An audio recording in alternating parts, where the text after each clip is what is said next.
Olá pessoal, eu me chamo Marcos Queiroz, para quem não sabe, tudo bem com vocês?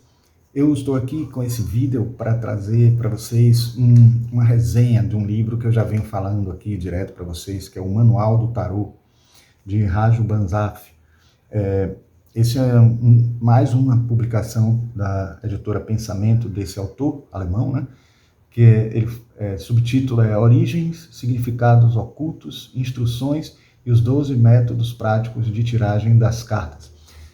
É considerado por muitos um dos melhores livros, né, para consulta. Ele próprio diz no início que é um livro mais para consulta, mas obviamente a gente sabe que é um livro para aprendizado de utilização do tarô, para um entendimento, né, porque a gente sabe que não dá para a gente ficar decorando o significado das cartas, a gente tem que entender mesmo, e ele é muito bom nesse sentido. A gente vai ver quais são as características positivas dele, até para vocês terem certeza se vale a pena comprar ou não, e até compararem com os outros que a gente já falou do mesmo autor, porque muita gente pode pensar, mas é o mesmo autor, então por que eu vou ter outro livro dele? Ele não vai falar as mesmas coisas?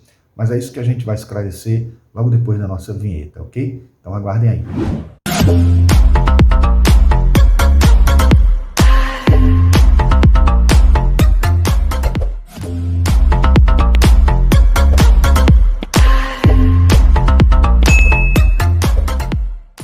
Então, pessoal, os outros livros que eu falei desse outro autor, que eu tenho, vou mostrar aqui agora, os mais antigos que eu tenho são esses aqui, ó.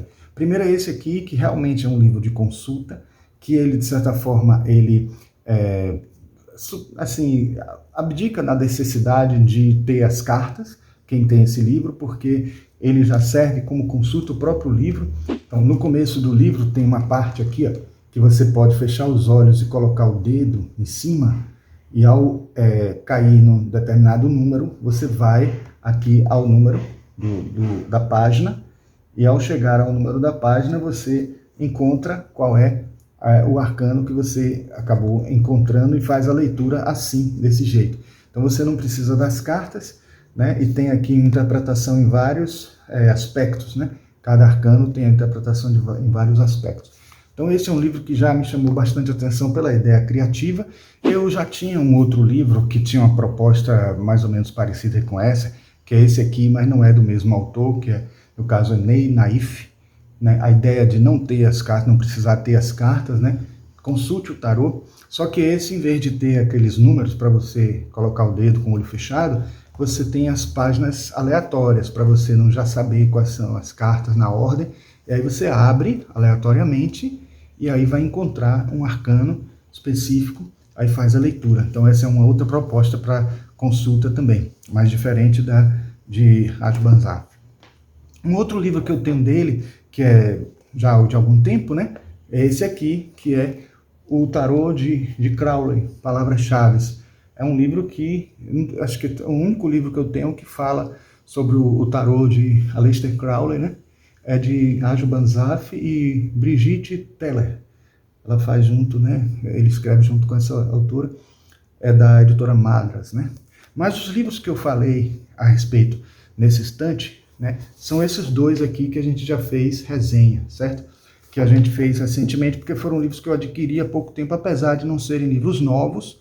As Chaves do Tarô, um livro muito bom, por sinal, muito interessante.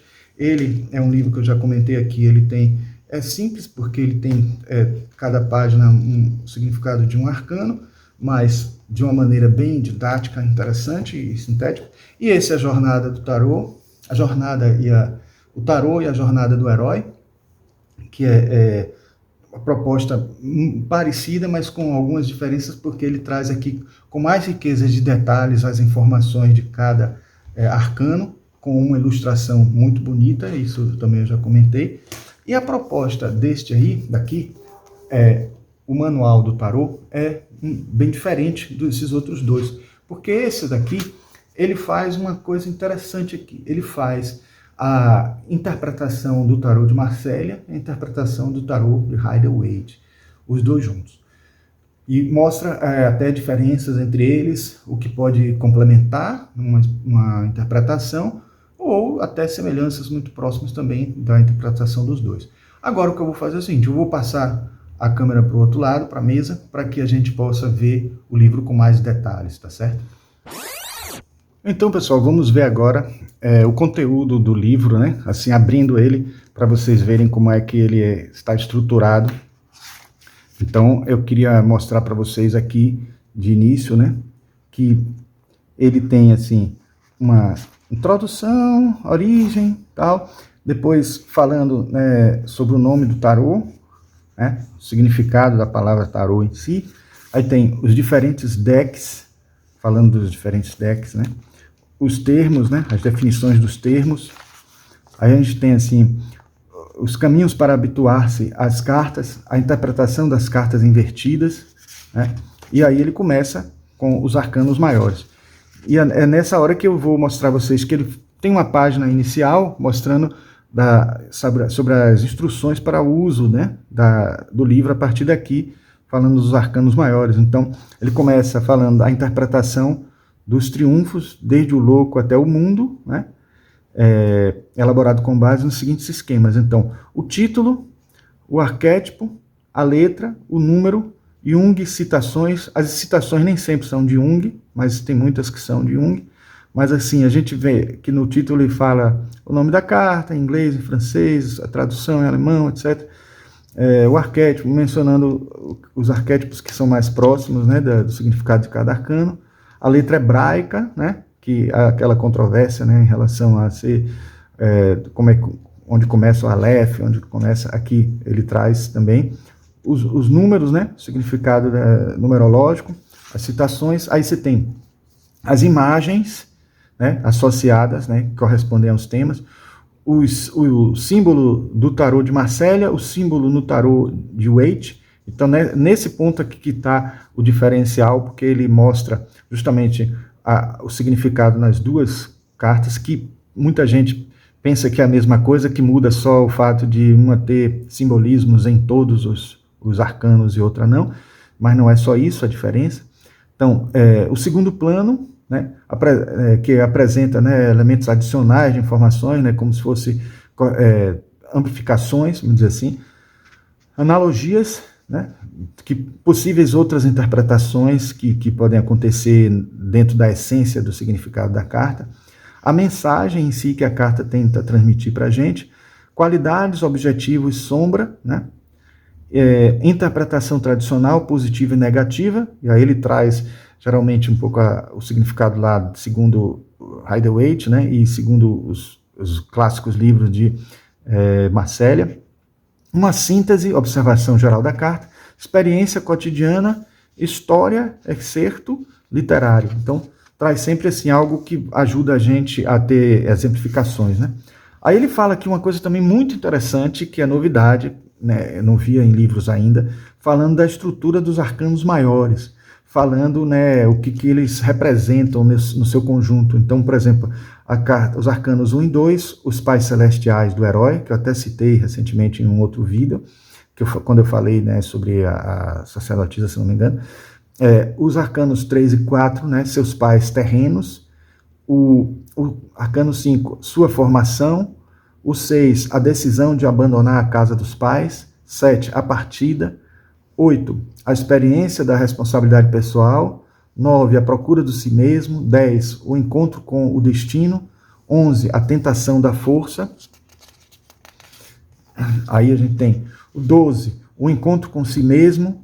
13, a compreensão de ter que se desapegar, que é a carta da morte, né? O 14, o encontro da harmonia interior. 15, a tentação da licenciosidade.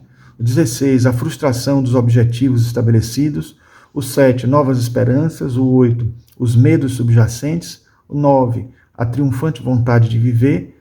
O 19, desculpe. O 20, a descoberta do tesouro.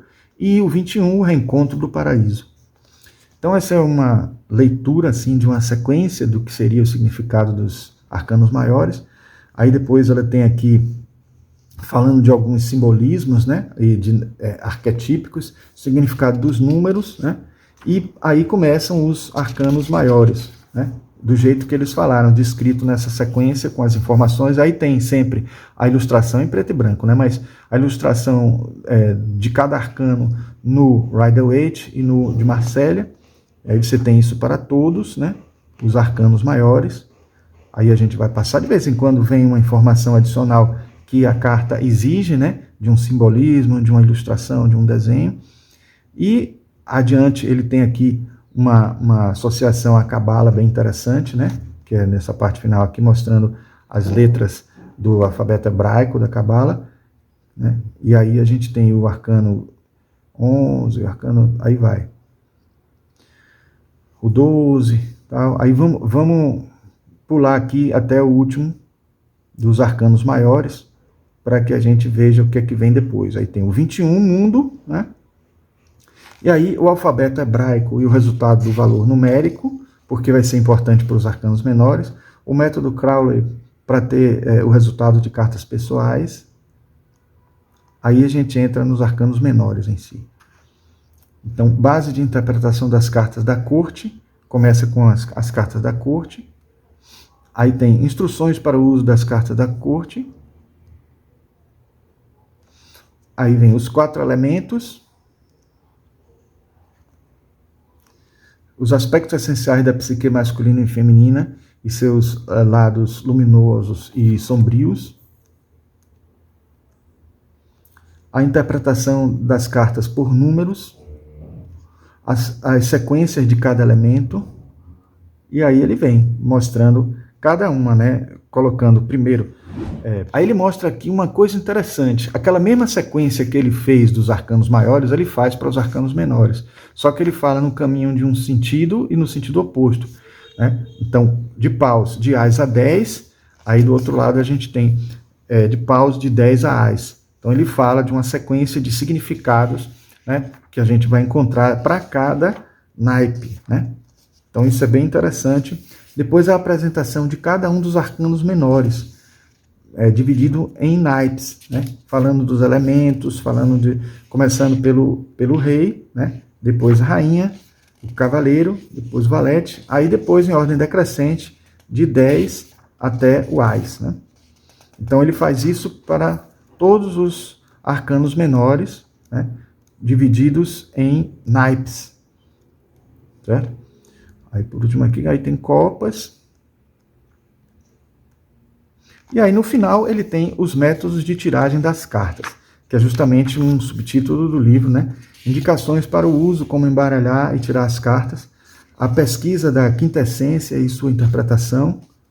Aí tem aqui falando, né, aí mostra aqui esses 9 caminhos, né, possíveis. Aí depois tem os 3 caminhos, né, de interpretação. Aí, e 12 métodos práticos de tiragem das cartas. Aí tem a cruz celta,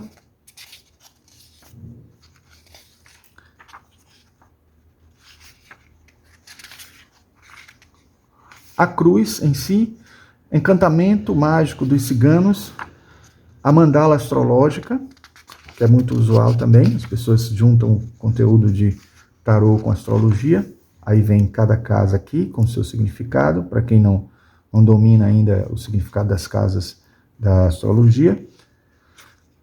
Aí temos aqui o jogo dos relacionamentos, o jogo dos parceiros, o jogo cigano com 21 cartas, a estrela, o método Crowley. Aí tem o jogo do louco e o jogo da decisão. E aí tem exemplos de interpretação. Aí ele traz exemplo 1, o exemplo 2, exemplo 3 e os créditos de bibliografia. Um livro muito bom, que merece estar na biblioteca de todos os tarólogos, ou aspirantes de ser um tarólogo, né? Ou mesmo pessoas que sejam curiosas pelo assunto, tá? Bom, pessoal, espero que vocês tenham gostado desse vídeo. Nós fizemos aqui essa resenha do livro, né, o Manual do Tarô, né, que eu já havia prometido anteriormente para vocês falar sobre ele. Se vocês quiserem também que eu fale mais detidamente de algum desses livros em outro vídeo, vocês avisam, tá? Se gostaram desse vídeo, deixem o like. Se estão gostando dos conteúdos desse canal, se inscrevam. E comentem alguma coisa também que queiram falar, discutir e tal. E apertem o sininho para toda vez que a gente fizer um vídeo tipo esse aqui, vocês possam receber notificação, tá certo? Então, nos vemos no próximo vídeo. Um grande abraço.